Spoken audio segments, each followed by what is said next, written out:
Welcome to this episode for the Promotion Playbook, a proven path to your fire department promotion. I'm Josh Wells, the author of the book. Currently, I'm a captain paramedic, and I've used what I'm sharing with you to successfully promote. And more importantly, I've helped a lot of other people promote using these tools and strategies and skills. And I'm hopeful that you can apply this and find success with your own promotion. Today, we're going to be covering the size up sheets. And so if you're going for a promotion, this is a common thing that people prepare for. A lot of times people over prepare for their size ups and don't do enough in the other areas. So make sure that you do a comprehensive approach. The 3 parts of the promotion playbook are story, 7 strategies, and 4 skill sets. Story, strategy, skill set. And so we've gone through the 4 skills. The 4 skills are study, speak, write, and application. So right now we're in this part of what I call the game day toolbox. And it's this host of resources to help you navigate success in an assessment center. This brings us down to the application category. And under that is the size up sheets. These sheets are designed to simplify the whole process of incident management. And specifically, they give you a guide for the first couple minutes that you arrive on scene. We cover fire for structure fire, for wildland fire, and for motor vehicle accidents. So we'll get right into it. If you don't have a copy of the book, you can pick it up on Amazon or go to promotionplaybook.com for more details and more resources that are going to continue to grow and evolve. So a lot of times people get really worried about having to do these size ups during an assessment center. It can be really stressful, and it's something you definitely need to prepare for. I do want to emphasize the importance of covering those 4 other skill sets of study skills, speaking skills, writing skills, and then application is where I put the size up skill set. Make sure that you're not solely focused on doing good size ups and neglecting your oral board skills or your ability to write, or you neglect studying the text, because from what I've seen, the running the scenes and incident management is not a real common fail point for a lot of people. There's this fear going into it that you might lose a firefighter, or that you might not gain control of this incident, or you might lose accountability for someone, or you might have a house burned down to the ground and totally mess it up. There is that potential, but more often than not, most people that do their this part of the assessment center, it's not a real common thing that people are going to fail. Generally speaking, every assessment center can be unique, but most of the time, it's not like a make or break thing doing the incident size up part of your assessment center. So give it the preparation necessary, and make sure that you don't neglect your other skills. Make sure that you do the entirety of everything that you're expected to be tested on. So the way these look is that each of these is just a 1-page sheet. And some of it is modeled off of Blue Card Command. The references for that are given in the promotion playbook. And the Blue Card Command is a real simple way of organizing incidents. What they don't have is the majority of it is focused on doing structure fires. And they don't, at least when I went through the program, there wasn't modules on motor vehicle accidents or on wildfires so much. It was mostly these residential fires, such as apartment complex, and then you have your residential houses, and then you have your commercial structures, and then you have your strip malls. Really great training, but I added these 2 different size ups, and you're going to see the references. So not only Blue Card, but also from I used some references from the Forest Service to build the wildfire size up. And then for motor vehicle accident, things had to be tweaked and modified some to best fit this 1-page size up. So there, overall looking at it is that there's a one-page size up sheet for structure fire. There's one for wildland fire and one for motor vehicle accidents. And the foundation of all these comes down to being able to do a C.A.N report. A C.A.N report is conditions, actions, and needs. And the way that all of these are lined out is if you ever go into a scenario where you have to be the incident manager, you're the first person to arrive on scene, and you have to give a good radio report and get the right resources to that scene, make the right actions. Understand that all of this can be summarized and organized into a simple C.A.N report. What are the conditions? What are your actions? And what are the needs? If you stick to that format, regardless of what you're facing, you're going to be able to navigate through it okay. It may not be optimal. You might miss some keywords. You might not assign a tack channel, or you might not assume command, or there's things that could be forgotten. So this is, but realize starting out, if you look at the bigger view of how this is organized, what are the conditions? What are your actions? And what do you need? If all you do is go in and you say, hey, here's the conditions, here's the actions I'm doing, here's what I need, you're going to do okay. Now, and then there's two pieces to that. So you arrive on scene, and what are the conditions, actions, needs? So you arrive on scene and you give a C.A.N report. And then after your C.A.N report, you give a 360 follow-up report. So each of these one pages has your initial report, and then it has a follow-up report. And that'll get you through the first part of the incident. We have a separate tool that's down in the book after this, which is an incident resource list, which I included as part of this, so that you can help it's a simple way to track resources. There's all sorts of size up templates and guides and things that are out there that may or may not work for you, but one that you could use is this one found in the promotion playbook, where you can track all your resources, when they get on scene, where their location is, and the assignment. If you can give a good initial report, if you can give a good follow-up report, and you can adequately manage all of your resources, you're going to do well on this part of the test. So I'm just going to give you an overview of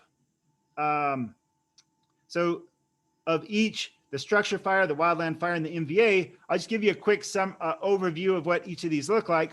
And then I encourage you to check out the promotion playbook and print these out and keep them with you, because the more you can get this ingrained into the habits of your size up, the easier it will be. So structure fire. So we're moving on to the one page for the structure fire. We have the conditions, the actions, and the needs is part of the initial assessment. Under conditions is the building, what's the size, how many stories, and type. So size is small, medium, large, or mega. Stories 1, 2, 3, 4, 5. Type is residential or commercial. You could expand that in terms of calling it an apartment complex, hotel, strip mall. You can add more to it, but for these forms, I kept it as basic and simple as possible, because I want you to get the habit of following this format. And then from there, you can expand, you can add more to it if you want. So there's building, problem, and location, which is part of the conditions. So as you go through this, you can check it off. So you can either make a lot of copies of these, or if you want to laminate these and then use a dry erase pen each time you do a size up. And I started off by showing you, if you're watching the video, I start off by showing you a video of a big structure fire.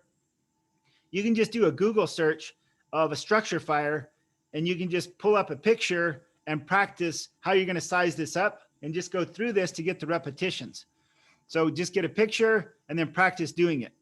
Ideally, you're going to do it with your crew and a team so that you can have the radio report, you can have this back and forth dialogue. But as you're getting ready for this, a simple way to do it is just pull up pictures and practice going through and giving size ups based on those pictures.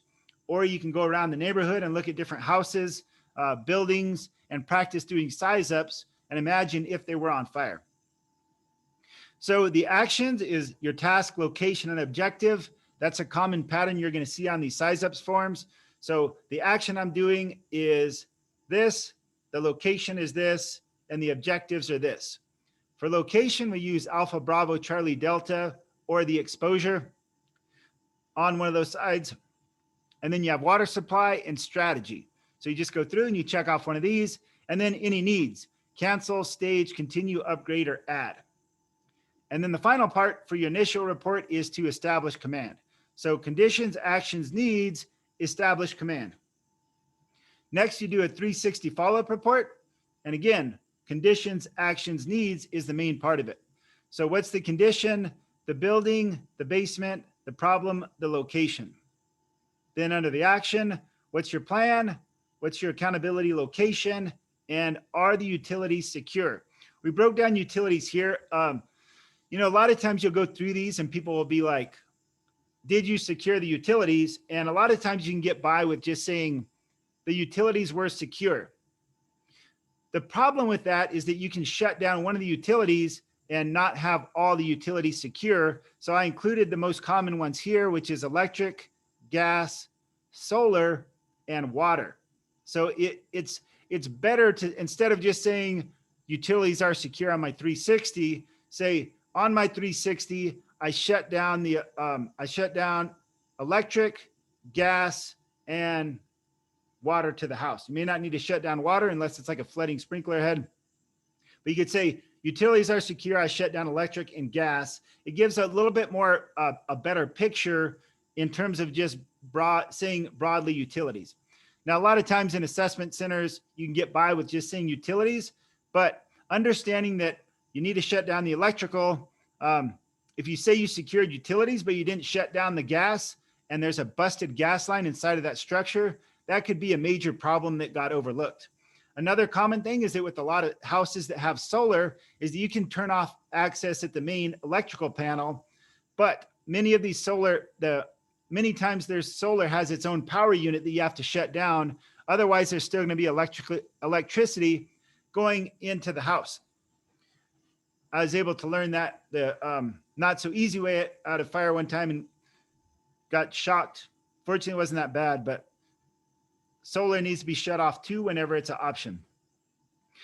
Needs. So what do you need? Engine, truck, ambulance, helicopter, police, utility company, other. I included some resources here that you can just check off as you go through that. And then I put a TAC channel here. This is a good time in many systems to add a TAC channel. You can say a TAC channel earlier, but from what I've learned is that when you do a TAC channel in most systems is that you limit the expanse of your communication. And so if you give your initial report and say you have several resources coming to this incident and you switch to a TAC channel too early, there's a good chance you're going to shut off communication with those units that are still far away. And if you give this 360 report that's very relevant towards that incident, the incoming crews that are far outside of that TAC channel, outside the range of those radios on that TAC channel, they might not get that information. So my suggestion is you establish command during your initial size up. After the 360, that's a good time to establish your TAC channel. And that way you're not overwhelming the frequency. So 360 and then do the TAC channel. So that's it. You can check out more details on the structure fire. For the wildland fire, it's a little bit different. So again, conditions, actions, needs, but under conditions, the language is a little bit different. So we have size of the fire and we use quarter acre, half acre, 1 acre, or 2+ acres to simplify it into, is it a quarter acre, a half acre, 1 acre, or 2+ acres? And if it's smaller than any of those, you can use your own, but generally speaking, most people know what an acre is, and it's a good standard unit of measurement to share on your initial report. What's the fuel? Is it grass, brush, or timber? What's the wind? Is it calm, moderate, or heavy? What's the rate of spread? Is it slow, moderate, or fast? And are there any exposures? Another thing you might want to add here is, what are the values at risk that it's facing? Is it moving towards houses? Is it moving towards a school, a retirement home? Is it going to close off a major freeway? That could be helpful as part of the exposures. Special hazards is worth mentioning if it's going towards a electrical plant, or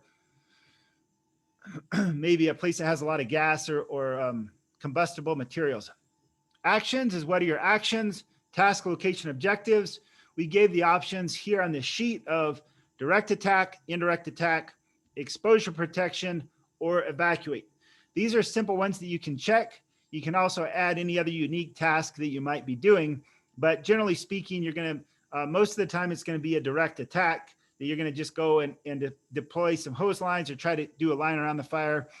If it's advanced, then you're going to do an indirect attack by burning into the fire. You have some options there. Task, where are you located and what is the objective? So we're going to do a direct attack off of the highway on the north flank of the fire, with the objective of catching the head of the fire and cutting it off from the flank.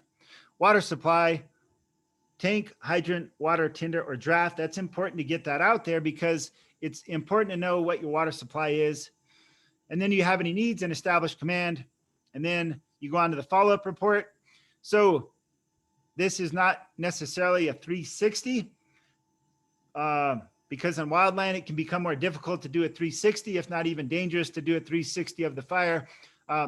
But a follow-up report is still helpful. So once you start your initial action, a few minutes after that, once you start your plan, give a follow-up report on any updated conditions, any updated actions, and any additional needs that you're going to need.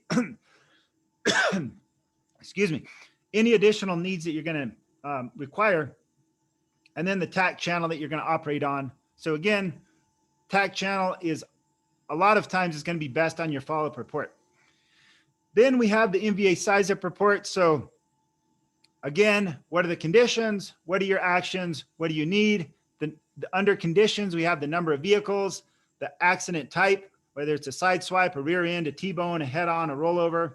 And again, you can keep this in the engine. I use these when I'm working. I'll keep a copy of these in the engine, and I'll just real quick go through these, and then I'll give my report. It only takes a few seconds to do real quick. You go through this, and then as you're giving a report, you know, sometimes people have been like, hey, it sounds like we've been training, and I'll read this and go off it. And they're like, hey, you're just reading off of the list. You're cheating. I was like, how is that cheating? I'm consistently giving a report of what I'm seeing, what I'm going to do, and what we need. So I think it's a good idea to keep it with you. You want to rehearse and practice enough so you don't need it.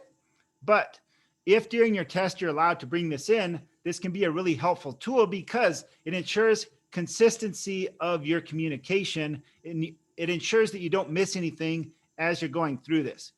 If you have it in your head and it's rehearsed and you're habitual, you have the habits to just go through this thoroughly, that's fine. But when you show up on emergency incidents, there can be a lot of distracting things that happen. Maybe you have bad radio communication. Maybe there's people knocking on the engine, trying to get you to get out of the engine to help. Before you give your radio report, maybe you had to jump out of the engine and now you have to give it by hand, and there's wind and there's fire, whatever. There can be a lot of things that can distract you from this. So practice doing it per the sheet. And then once you have to do it without it, you should be able to follow that sequence really well. So the follow-up report is, so quick note on this is that with the MVA, ideally you're able to do a 360, but a lot of times that might not be the case, especially if it's a multi-casualty incident and it spans really far. So your follow-up report is the additional details. And what I put here is, I put 3 categories here, which I think is a simple way to do it, because you have patients and conditions. So you have how many fatalities, how many critical patients, and how many minor. Something to mention with that, or at least consider in the back of your head, is that when you're considering the critical and the minor patients is that's going to tie directly into your needs for resources. So if you have 4 patients that are minor and none of them want hospital transport, then you're not going to need extra ambulances or helicopters there. But if you have maybe a couple critical and 3 or 4 different minor injuries, but they all want transport to the hospital, make sure that you call for the appropriate resources early based on this condition. Special hazards. So is there any special hazards? Is there leaking fuel anywhere? Is there fire? Is there, someone that's violent? Whatever, make sure that you're aware, or an unstable vehicle. Make sure that those special hazards are communicated, your action and your needs. So that's it. The, briefly touch on this incident resource list is one more tool that's in here. So if you use this with it, this is a good way to practice. You get all your resources. You mark the time that they arrive on scene, and then the location, and then their assignment. So, and then any additional notes down here. So if you wanted to use this sheet, this is a helpful sheet, the incident resource list. It's certainly not all comprehensive, but if you're able to track all your resources, you're able to track when they get on scene, you know where they're at and you know their assignment. It's a good simple way to keep track of everybody that's at that incident. It can complement. So these are designed to go together, that you have the size up, the follow up, and then you track your resources and check in occasionally. If nothing else, just remember to do a C.A.N report when you get on scene. A few minutes after you get on scene, do another C.A.N report. And then probably every 5 to 10 minutes, depending on the severity of the incident, do C.A.N reports with anybody else that's on that scene, and probably keep your dispatch center updated on progress also. Thanks for watching. I wish you the best of luck with your promotion. If you have any feedback, I appreciate it. And get a copy of the book for more details on this, and so you can start practicing these forms. Thank you.